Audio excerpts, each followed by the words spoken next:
Hello, everybody, and welcome back to coverage of GP Providence. I'm Gabby Sparts here with Luis Scott Vargas today, and our main match is going to be Ben Friedman versus Seth Manfield. Ben currently sitting at 10-1-1, and Seth Manfield is 11-1 so far.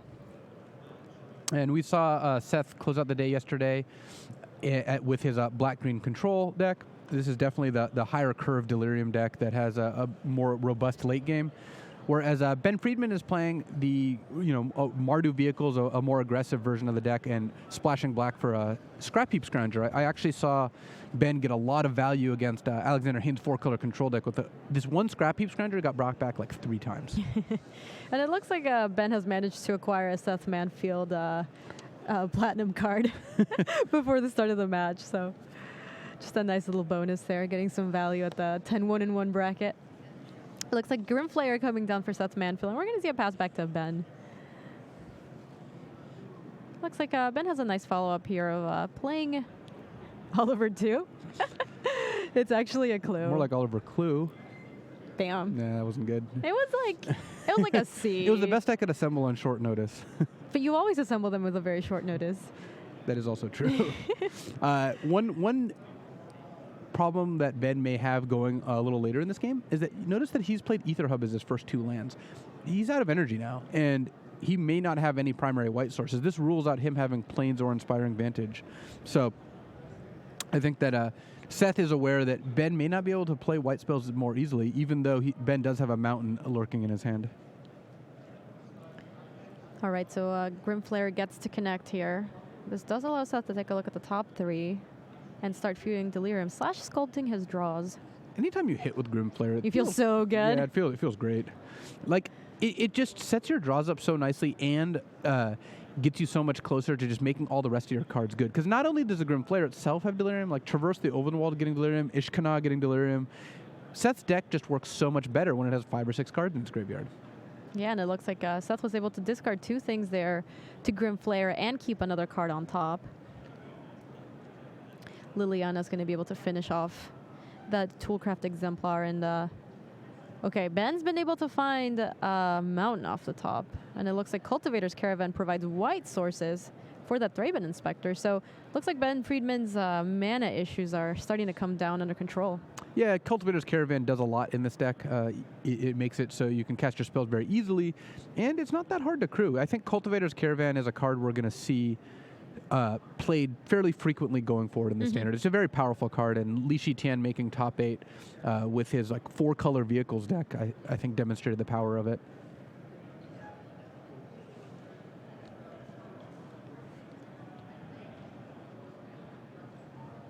All right, so let's see what Seth can do this turn. Seth, of course, is our former world champion. He has 9 GP top 8s to his name, most recently in Sydney. That probably just means he played in 9 GPs over the last 6 months. That is also very true. I actually didn't go to very many of those Grand Prix in the tail end of the year, and I remember being at home and watching coverage. And at the end of day 1, Seth's always undefeated. At the end of at the end of day 2, Seth's always in the top 8. I mean, he's been having an amazing, what is it, like year and a half now? Yeah, it's really a very strong resurgence because Seth won Grand Prix Daytona in 2008. This was it's quite some time ago, and I remember. I played him. I played in that tournament. I didn't play him in that tournament, but I remember, thinking, oh, this Seth guy's pretty good. And then he kind of didn't play Magic for a few years, came back and just won it all. So it has been a good year and a half or almost 2 years now. Almost 2 years for him. Yeah, it's funny. I've talking to some of his teammates when they were preparing for the Pro Tour, and a lot of the teams will split up responsibilities in terms of like testing matchups or when they're testing and fine tuning a deck. So they'll put Seth to test a specific matchup, and they're like, all right, so how did it go? And he's like, I don't know, I went 10-2 against this thing. He's like, well, is the matchup good? They're like, we don't really know, it's just Seth was playing. Yeah, the problem is when you switch sides and then the results switch. Yeah. It's like, well, we're testing the matchup between the players, we're not really testing the decks. All right, so it looks like Pilgrim's Eye is coming down, and we'll be helping Seth continue to make some land drops, providing him a forest. And if it ends up chump blocking, providing an artifact for Delirium, because despite 2 hits of Grimflayer, all Seth has are lands and creatures in his graveyard. He hasn't really hit any of his, his other card types. Like he's got, a couple of enchantments and Vessel of Nascency, a bunch of instants. He's got a lot of ways to fuel Delirium, and he's so far just hit lands and creatures. Liliana takes up and targets that Thraben Inspector, shrinking it for this turn. Looks like Ben is interested in firing off that Harness Lightning. And down goes that Grimflare. And did a lot of solid work. A Veteran Motorist is the follow-up.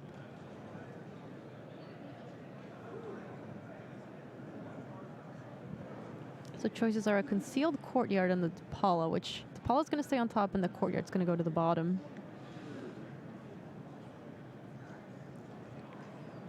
And Veteran Modus is going to likely allow Cultivator's Caravan to get in there, though Pilgrim's Eye, I think, will be glad to take the hit.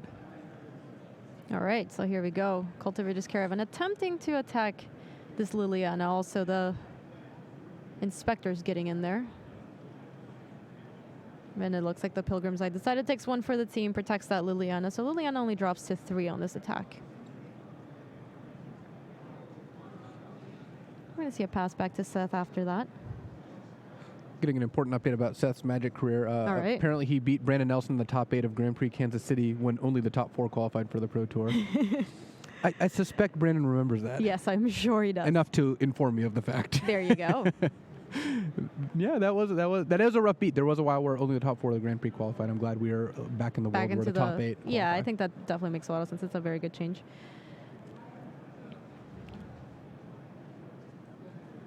Well, it looks like Minor Demon actually hit Delirium there because Vessel and Grasp of Darkness. So Seth's actually skyrocketed up to 5 different card types.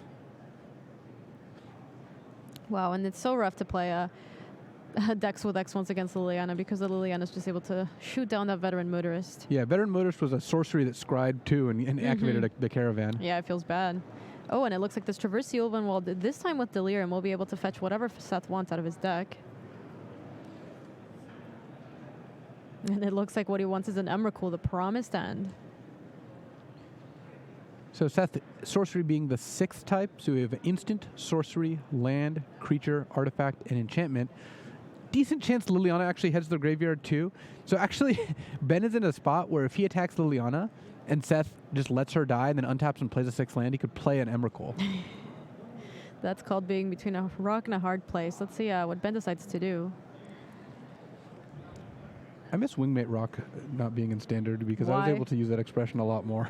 It was a very good card. It's a good expression too. It looks like Ben's going to take some time, crack that clue, and also go ahead and play that Depala. We're also seeing no attacks at that Liliana. Cultivator's Caravan pressed back into service for mana instead. Well, this is nice when you see the cards playing double duty here is not only, a mana source, but also a potential threat later in the game. All right, Liliana ticking down, milling a Vessel of Nascency and a Grasp. Seth likely hoping to mill another Planeswalker if he had a 6th land. If he didn't, he might be fine with this. Just get back Pilgrim's Eye and then play it to hit a land drop. But if he already has a land to play, then Grimflare is likely more appealing. Well, we're about to find out, but he does return a Grimflare back to his hand. He does have a Swamp. But it looks like he's not casting Emrakul this turn. He's going to go ahead and play Ishkana, and that's enough for Ben Friedman, especially knowing that there's an Emrakul waiting in hand. Seth Manfield takes the first game here in round 13. Yeah, between Liliana and Ishkana, I don't think Ben was going to stop Seth from hitting a 7th land for that Emrakul. Also, the next turn, Seth could have just -2 Liliana to guarantee the extra card type. So yes. either way, Emrakul's coming out, and because of Ishkana, Ben Friedman wasn't able to, get past it. And Seth was just at such a healthy life total because Ben's start was just so derailed by that Liliana.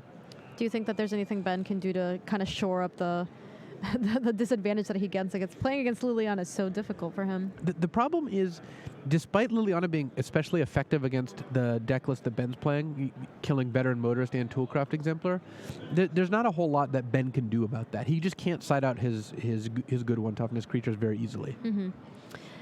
Taking a peek over at Julian Wilds versus Zachary Kinney. So 4-color Tameo aggro continues to truck along and moving on to 11-1 here.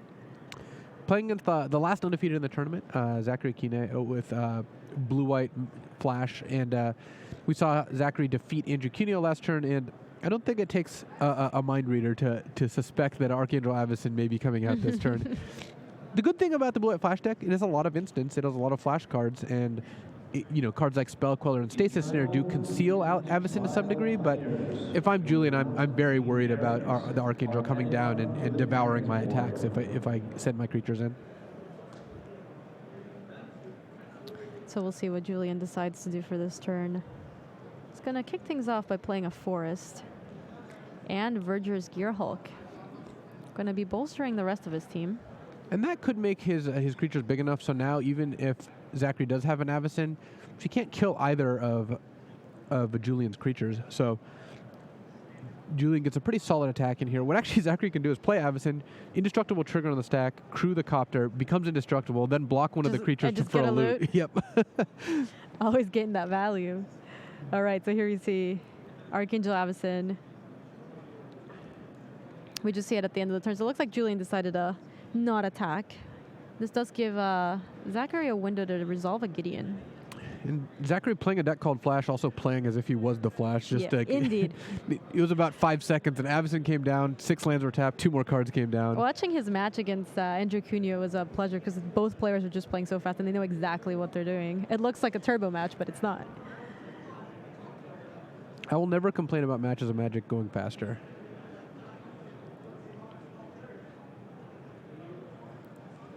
Actually, I'm worried about starting a sentence with "I will never complain" because I feel like that's not something I can promise. What if people just hold you up to this? What happens the next time you complain about something in this vein?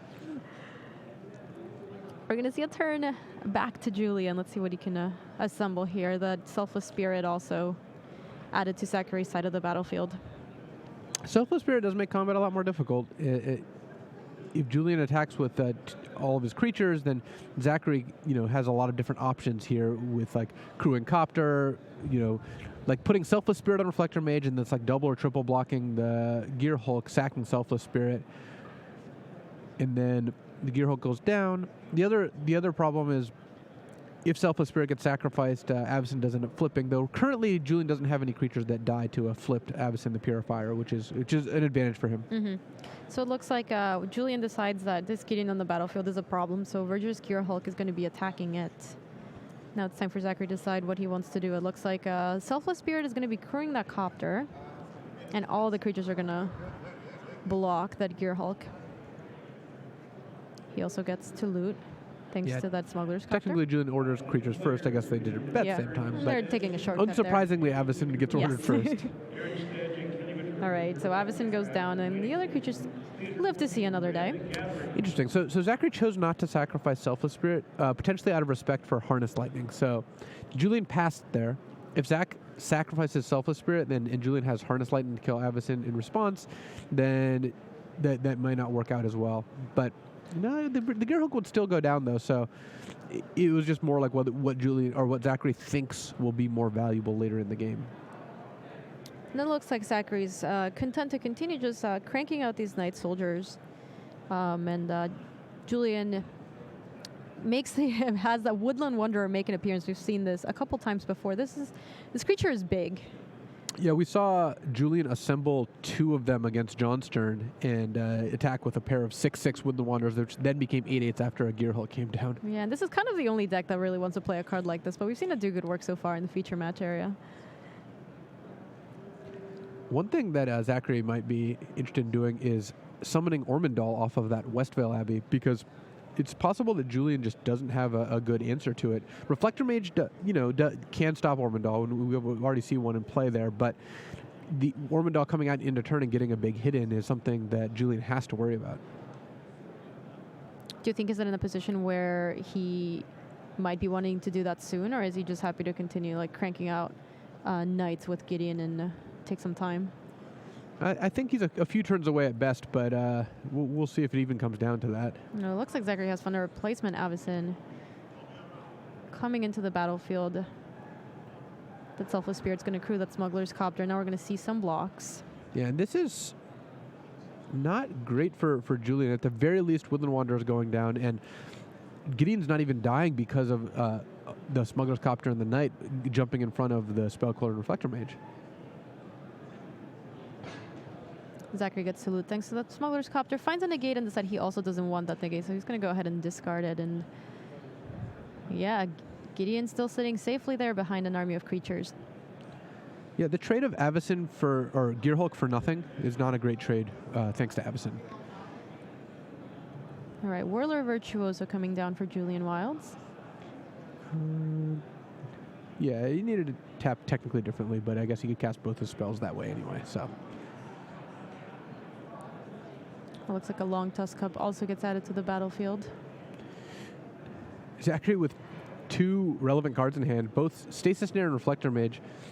So Zachary's getting pretty close to being able to close out this game. Yeah, it looks like it's starting to get aggressive. Like Gideon taking up and is the only creature attacking this turn.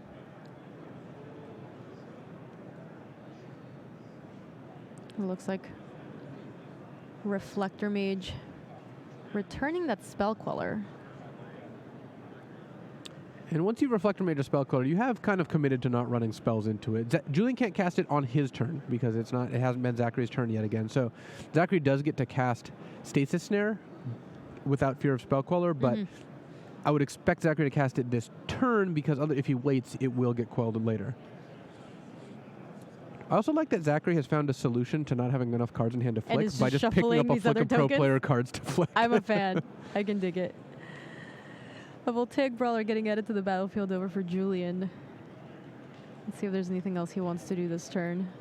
He's got a lot of energy, so you can make a couple Thopters, but that's really just not going to be enough to close out the game. Yeah, and it looks like Julian picks cards up, and Zachary Kinney improves to 1-0. Okay.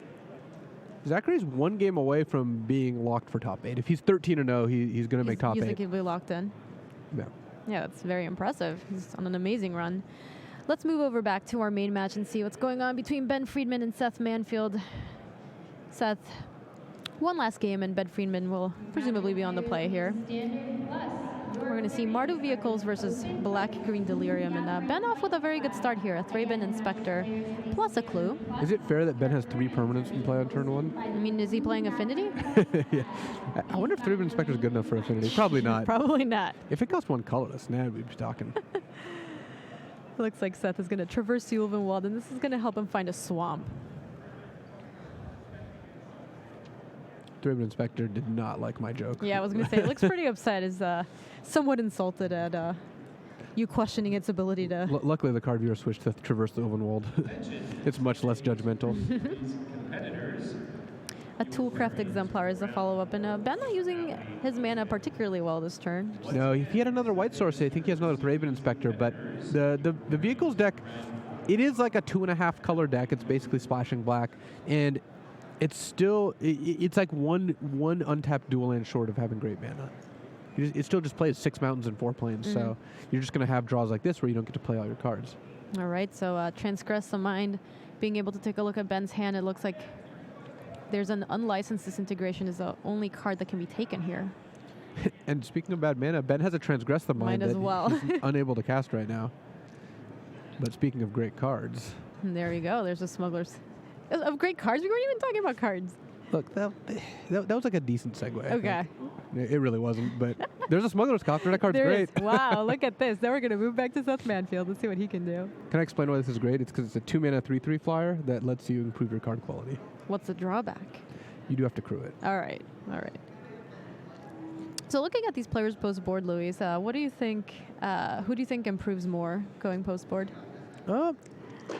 You know, I don't actually think the matchup changes like substantially. Like, look, Ben still has Toolcraft Exemplar in his deck, so clearly he's not on the plan of boarding out all his one toughness creatures against Liliana.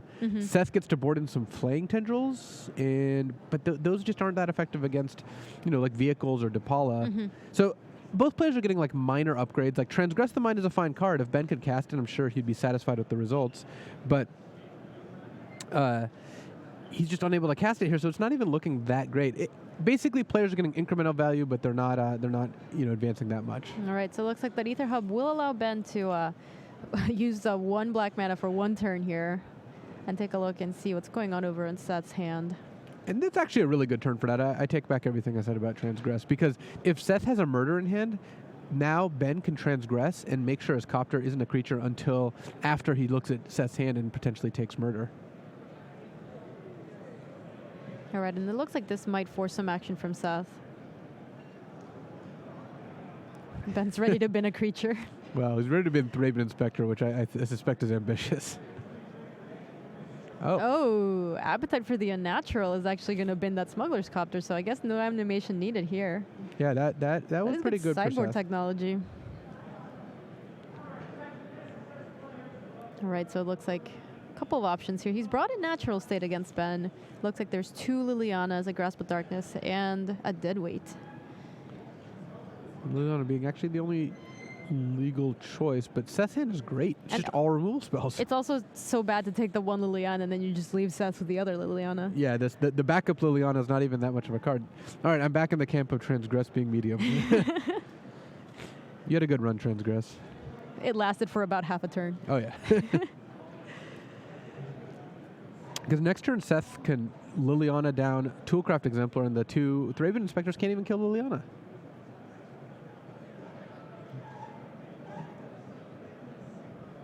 Ben did follow up the rest of that turn with the Thraben Inspector, so let's see what Seth wants to do this turn. That Liliana looks pretty tempting. Down goes a Toolcraft Exemplar. He misses a land drop, though, and he's going to pass it back to Ben. Looks like Ben's going to kick things off by drawing a clue. Both creatures. Looks like they're probably attacking Liliana. Even though Seth did miss a land drop, his hand is all spells he can cast, so he's not in that bad of a shape. I mean, it is still a vulnerability because you'll draw an Ishkana, or you'll draw an Emrakul or Noxious Gearhook if those are even in the deck, and be unable to cast them. But for the time being, Seth's just going to be able to eliminate all of Ben's creatures and really not worry about it. All right, so Natural State takes down that clue. Ben will not be drawing any cards from there. And the Deadweight also manages to take care of the Thraben Inspector. Liliana is now fully protected because she ticks up and targets the Thraben Inspector as well. I mean, it looks like a great trade for Ben. He traded a Thraben Inspector for a Deadweight and a Natural State. Yes. That was the exchange. But Seth's willing to do that because he's so far ahead thanks to this Liliana. And the fact that Ben has drawn, 1 or 2 lands above what he wants. Mm-hmm. That's one of the risks of playing such a low curve deck, is that when you draw 5 or 6 lands, sometimes you end up in a spot with not enough to do, whereas Seth's deck is much more well equipped. And Seth's actually on fewer lands than Ben. Also, cards like Thraben Inspector are what allow Ben to continue drawing cards, but not if Natural State happens too. Do you think that Seth sided in Natural State to kill clues? I would be very surprised to hear that that's the case. Do you think that was a good question? No, I thought it was heinous. Mindwreck Demon is what Seth is going to get back from taking that Liliana down. And in comes the Mindwreck Demon. We're going to see some mills. Artifact creatures hit their land enchantment. All right, Delirium is online. And Seth's going to see some mills when he wins this GP. Yeah, he's got a few rounds left now. Yes, he does. So I think he's in pretty good shape. Smuggler's Copter coming down for Ben. And then we're going to see a pass back to Seth. Mindwreck Demon is not a card that we've seen a ton of play, over the last, ever since it got released in Shadows. Mm-hmm. But seeing a number of different players playing it in this tournament is interesting. It just might be more well-positioned now than it was in the past. Yeah, I feel like the hype was real for this card, and it's actually been doing some solid work this weekend. All right, this looks like we might be traversing the Ulvenwald. Just going on the lovely stroll. Let's see what we find. Maybe another Mindwreck Demon, just amp up the pressure. Oh, it's an Ishkana. And Ishkana is going to provide Seth with a bit of reach here, isn't it? Yes, it will. Literal reach. In all forms of the definition. Well, yeah, because it provides reach because it has reach. It also provides reach because it's a good long-term plan. And if you look at the ability on the bottom, it provides reach by offering a burn option for Seth. So we legitimately had a very good discussion about this, which we can have at some further point in time. But for now, there's a Depala entering the battlefield over for Seth. Looks like that Smuggler's Copter getting ready to attack that Liliana. Maybe. The copter's piloted. It is crewed. Let's see where it heads. We did get a chance to take a look at Seth's hand earlier in the game, and we know that he was on pretty much all removal spells, so we will see if Seth is okay with a copter living.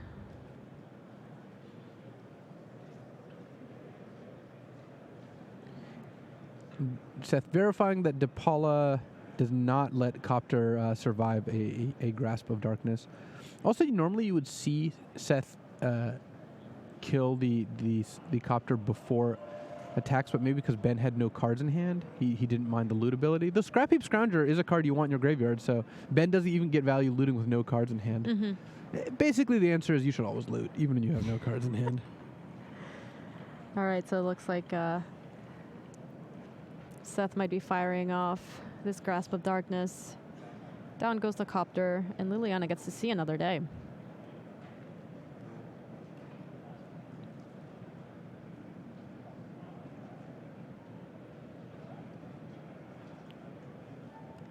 So Seth getting aggressive here with this Mind Rack Demon, continuing to chip away at Ben Friedman's. I guess chipping 4 is not really chipping.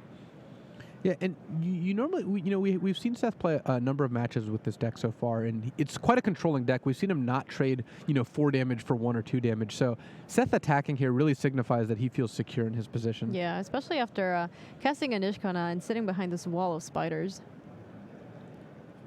I don't think there's actually a card called Wall of Spiders, but it sounds pretty sweet. It does. Also frightening. I feel like if there were a card called Wall of Spiders, it probably would have been in Innistrad, so we kind of missed the boat there. That's true. DePaula attacking, and also Ben is going to be tapping down for full. Let's see what he finds off the top. Looks like there might be at least one Inventor's Apprentice. Oh, there's a Smuggler's Copter. DePaula. Oh, look, it looks like a Scrap Heap Scrounger is actually hitting the bin here. Inventor's Apprentice might not be the biggest creature, but it is not technically a dwarf. Mm-hmm. Or a pilot. Or a vehicle. What is he? Is he a wizard? It's a human artificer. Artificer? Yeah. There we got there. I know because the inspector or the inventor's goggles goes on the inventor's apprentice sometimes.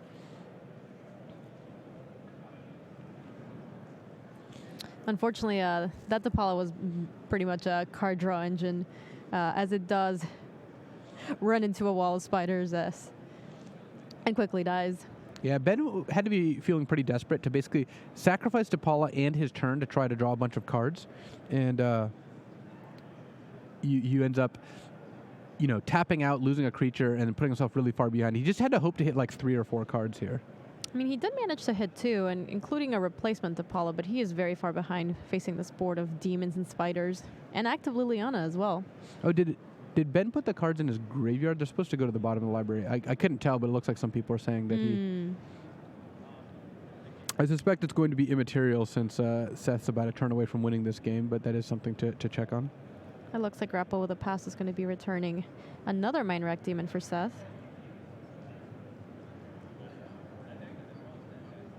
4 mana is going to... There you go, and we see a handshake. Ben has had enough.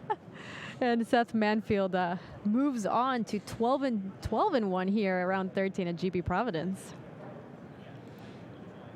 Ben's not out of it yet. At 10-2-1, if he wins his last 2 rounds and finishes 12-2-1, he does have a shot to sneak into the top 8. Given the amount of players at this event, there's a chance that is a good enough record.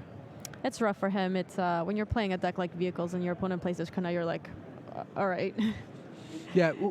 Ishkana is a card I expected to do a lot more at the Pro Tour. Didn't actually see a ton of Ishkanas there, possibly because of Temur Aetherworks. Mm-hmm. But in this field of blue-white mid-range and red-white vehicles, you end up seeing a lot more Ishkanas, over the course of this weekend. Ishkana also being, the interesting discussion that now we can bring up was about the expression saying that a deck has reach, and whether or not that means that the deck has legitimate burn, or the deck has the ability to stay in the long game. Or whether it means the ability to block flyers. So even though you included that in a Twitter poll, that's not actually in contention as one of the options, all right? So let's just rule that one out. All right, well, so I actually did, since we had this discussion after yesterday, I put up a Twitter poll. It says, if I say a deck has reach, which of these sounds the most accurate? Mm-hmm. A is a plan for the long game, and that's how you were using it, the term yesterday. Yeah, which is how this is how I was introduced to the term. It was, in general, it means staying power, right? Yeah. B, it would be burn spells or evasion, and this is what I was used to using reach for, which is why the discussion came up. And C was the ability to block flyers. That the ended up with looks like 5,000 votes. We got 37% of the people 5,000 votes? Yeah. Wow. Said it was a plan for the long game. Wait, what percentage of people was 37%. 37%? Okay. 50% of people said it refers to burn spells and evasion, and 13 very funny people said it refers to the ability to block flyers.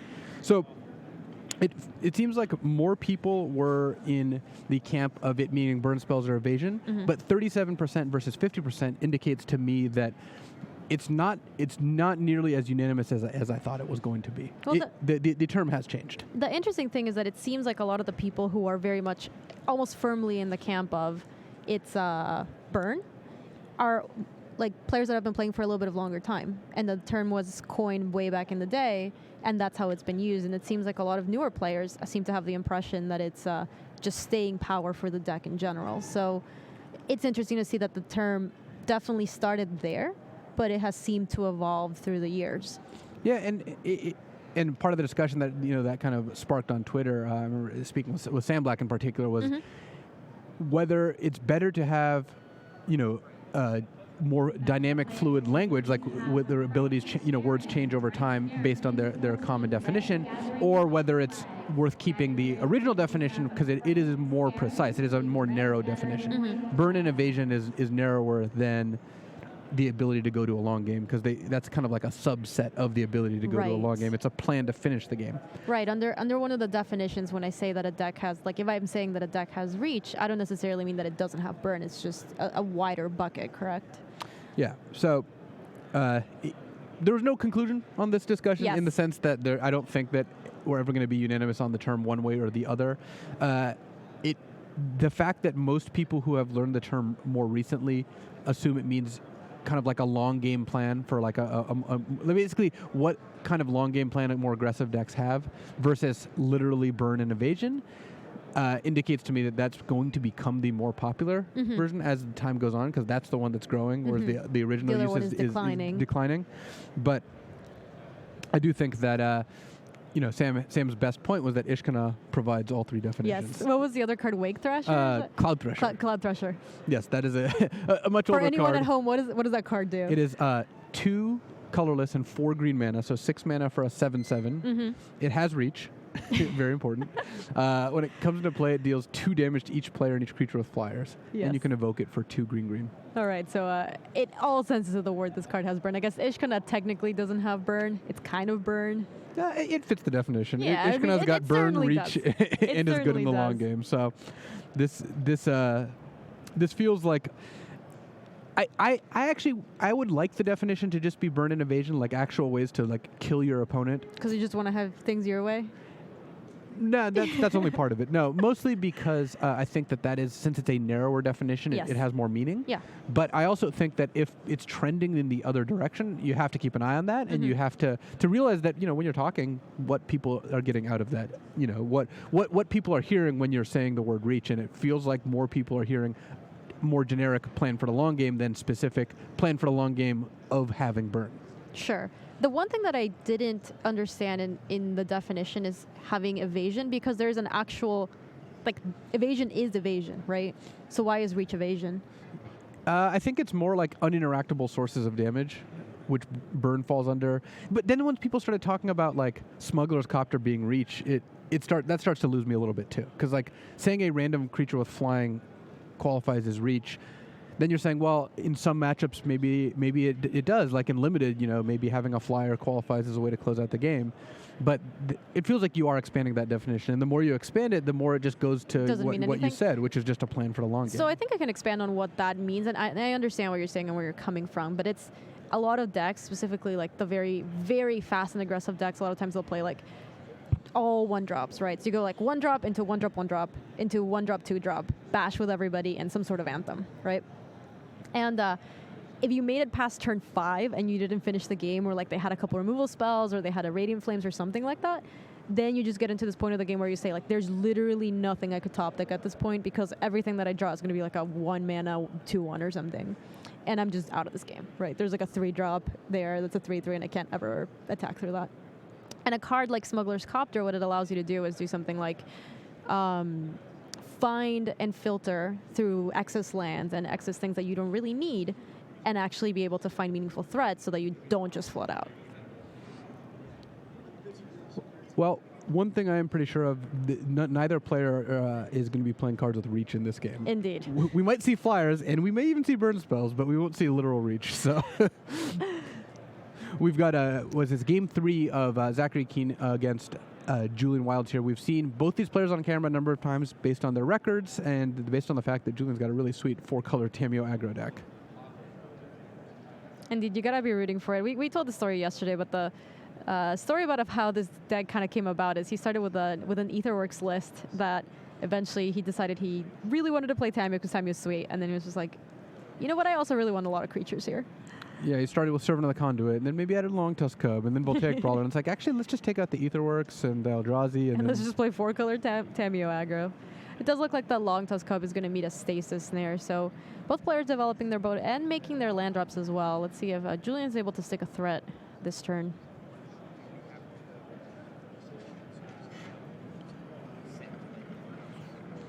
Zachary making sure that Port Town revealed island ends up in his hand here.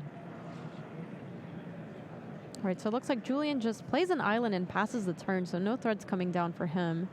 Gideon coming down, but Spell Queller with an ambush. And Zachary kind of threw it down, knowing like, hey, you got a Spell Queller. All right, here you go.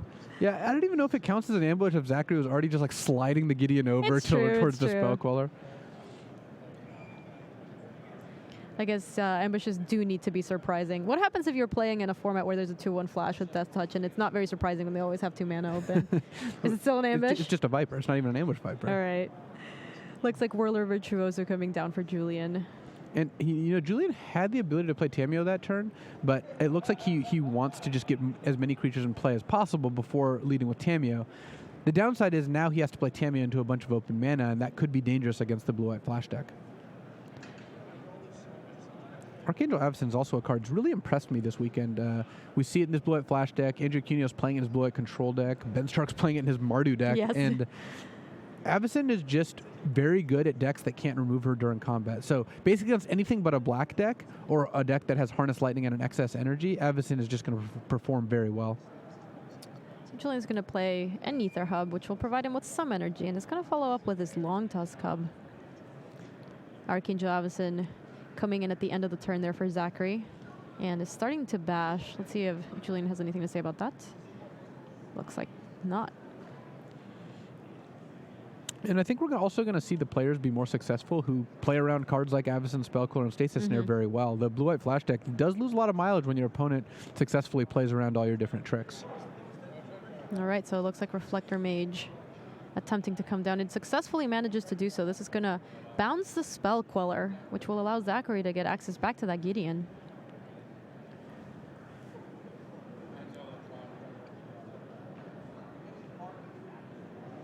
Let's see if Julian has anything that he can do about this. He couldn't counter it on the way down.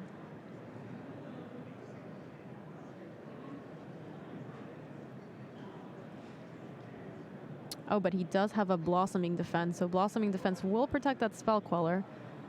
Yeah, not a bad use of the card. I mean, Julian ends up down a card because he traded Blossoming Defense for the ability on Reflector Mage, and the Mage is still very clearly in play there. But if Gideon came down and Spellcrawler went back to Julian's hand, that would be a lot more problematic. So he did what he had to do.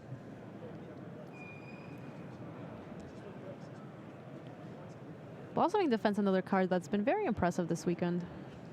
The more people lean towards playing control decks and removal spells, the better Blossoming Defense gets. All right, and I think this might be the window that Julian was waiting for to actually play this Tameo. Yeah, what he does with Tameo is actually interesting, though. Tapping down Avacyn is certainly tempting. And that does give Zachary the ability to sacrifice Selfless Spirit, and when Avacyn flips, really just wipe out Julian's board. Avacyn the Purifier can kill Tameo with the 3 damage to the player, kill Spellqueller, kill Longtusk Cub, kill a Whirler Virtuoso. I don't know that this is going to work out very well for Julian here. The Cub, I suppose, will get enough energy based on its trigger. Let's see. It's actually going to be an energy short if he didn't have an Ether Hub there. So Avacyn is just going to demolish Julian This here. is about to be a bloodbath. Avacyn still tapped, but transforms. Wow, and Zachary has a backup Avacyn as well. Yeah, so it looks like... Okay, so he did have another energy for the Longtusk Cub, I guess. all right. So the Cub will survive, but nothing else will. And the backup Including the Avacyn, cameo, too. Yeah, and the backup Avacyn, as you mentioned, is important because the two halves of Avacyn can exist at the same time. Avacyn the Purifier and Archangel Avacyn are just not the same legend. So Zachary has just made his board basically unstoppable at this point and wiped out all of Julian's cards except Long Tusk Cub. Was there anything that Julian could have done there to prevent that? Because that whole sequence of events, it was like dominoes falling down, and that was just terrible for Julian. The problem is he didn't have a way to remove the first Avacyn, so given the Selfless Spirit, it just gave Zachary the option to do that at any point. And Tamiyo could mitigate how much damage Julian took, but didn't really have many great options past that. Looks like Julian is sitting with that Long Tusk Cub in play and the Harness Lightning in hand. Yeah, and because he saved that Long Tusk Cub, and then drew the Harness Lightning afterwards, he's not able to have enough energy out to kill an Avacyn, either one, or really do a whole lot more with it. He's got that Long Tusk Cub. He can attack and he can eat a Night Token, but that's just not the most appealing thing in the world. All right, and we see the handshake. Zachary Kinney continues to be undefeated, 13-0, and you think this locks him for top 8? I think it does. At 13-0, even if he were to lose his last 2 rounds, at 13-2, starting 13-0, I believe that we have our first guaranteed top 8 member. That is awesome, but it looks like we will continue to be able to see how things and players are coming into this top 8. Oh, interesting. So it looks like we might be still able to bring one more match. Yeah, it looks like we're going to be moving our backup match to on camera. So we're going to be looking into that. We've got our production on it right now. Let me see if I can find out who's playing this. Yeah, so it's Oliver Polak-Rotman, who is playing White Blue Flash. Or no, excuse me. So it's Dave Shields versus Oliver Polak-Rotman, and the matchup is going to be White Blue Flash versus Black Green Delirium. What do you think of that matchup, Luis? Look at the weird camera angle. This is sweet. All right, there we go. We're trying a new angle on coverage here. So this is because it's our backup match. This we'll be taking a look from the side here, and looks like the deck names are actually switched, but. Because Oliver Polak-Rotman, or the sides are switched. Oliver Polak-Rotman is the one playing White Blue Flash. And looks like he's in a pretty commanding position against Dave Shields here. Gideon plus Spell Queller plus, looks like 3 Night Tokens as we dramatically pan backwards. It is. You just got to cue the dramatic music as we pan out. But, Dave Shields, remember, Dave Shields is the one playing Black Green Delirium. Dave Shields does have...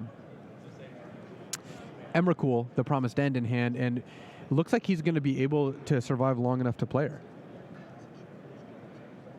I also want to get confirmation, but we don't currently have an update on what game these players are in. This is 0-0, but I find it highly unlikely that they're still in the first game. Though it does look like there's been a lot of work done in this game so far. Yeah, and this is one of those games that Black Green plays for, which is to just survive long enough to cast Emrakul, and once you do, hopefully have enough of a board presence to really wreak havoc on your opponent's board. All right, so it looks like Dave is getting aggressive with that Gideon Spell Queller and the Knights. It looks like Pilgrim's Eye jumping in front of Gideon, a Grim Flayer jumping in front of one of the Knights. And Shields just wanted to keep his life total high enough so that he's able to Emrakul while still having creatures to block, because Emrakul is much, much more effective if you have creatures able to get into combat. All right, and we have an update. So this is game 3, and it looks like both players are currently 1-1. All right, so we're going to see a pass back to Oliver. And it looks like there's an Emrakul, the Promised End, sitting in Oliver's hand. Dave's hand. Dave's hand, yeah.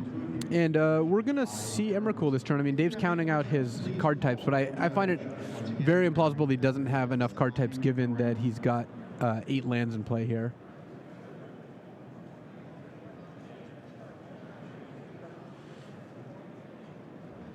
So what does that do? That lets Gideon actually, it's hard to kill. I get if Shields is able to kill Gideon with his Grim Flare, that certainly makes things easier.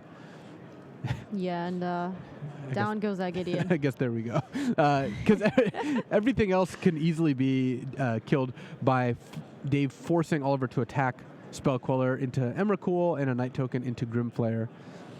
Yeah, Oliver is in a tough spot here. All right, so Emrakul, the Promised End, coming down for Dave. See if Oliver can do anything about this. And it looks like Oliver has flip cards in hand, which I assume are Archangel Avacyn. But playing Avacyn into an Emrakul is just not a very enticing possibility. Looks like the players are just counting up Emrakul very quickly. And looks like Dave's actually 2 mana above being able to play Emrakul, Yeah. so not even a big deal.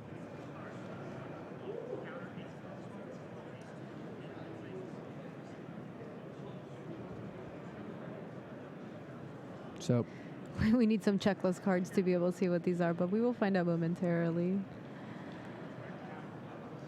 It does look like Smuggler's Copter was a draw for the turn. Oh. All right. All right. Bruna Bruna the Fading Light. Was one of them. All right. So, and then Archangel Avacyn potentially being the other.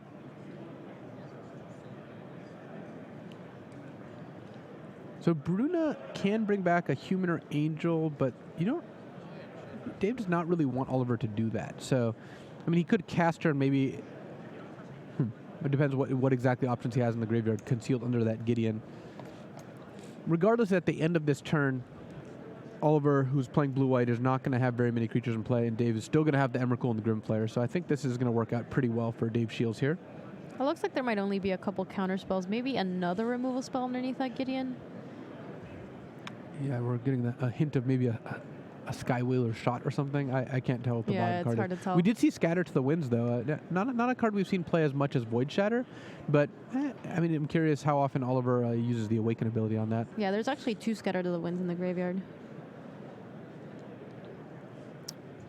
All right, so Dave's still continuing to figure out how he wants to wreak havoc on this board.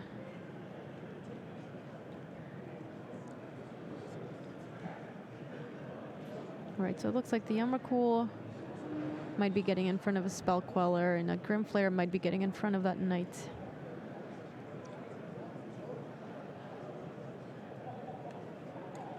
All right, so Dave casting the Smuggler's Copter.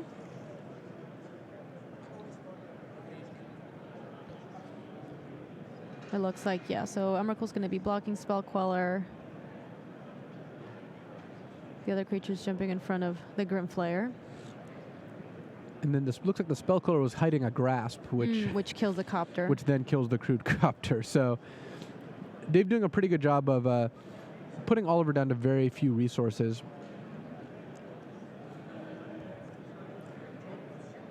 And I believe the life totals are switched too, so Oliver is at 20 still, so he's not dead to the Emrakul in one hit, but he is still in a position where he's not able to easily deal with Emrakul.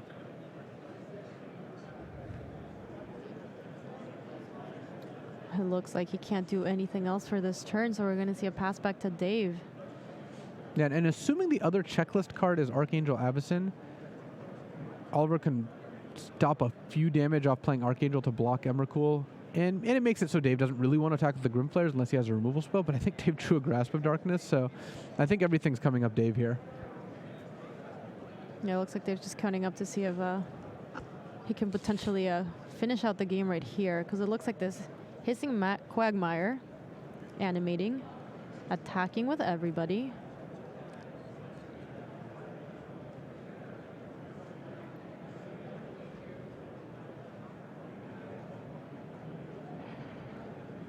He's just counting up exactly how much damage this is. Well, we're about to find out if this is an Archangel Avacyn, and indeed it is.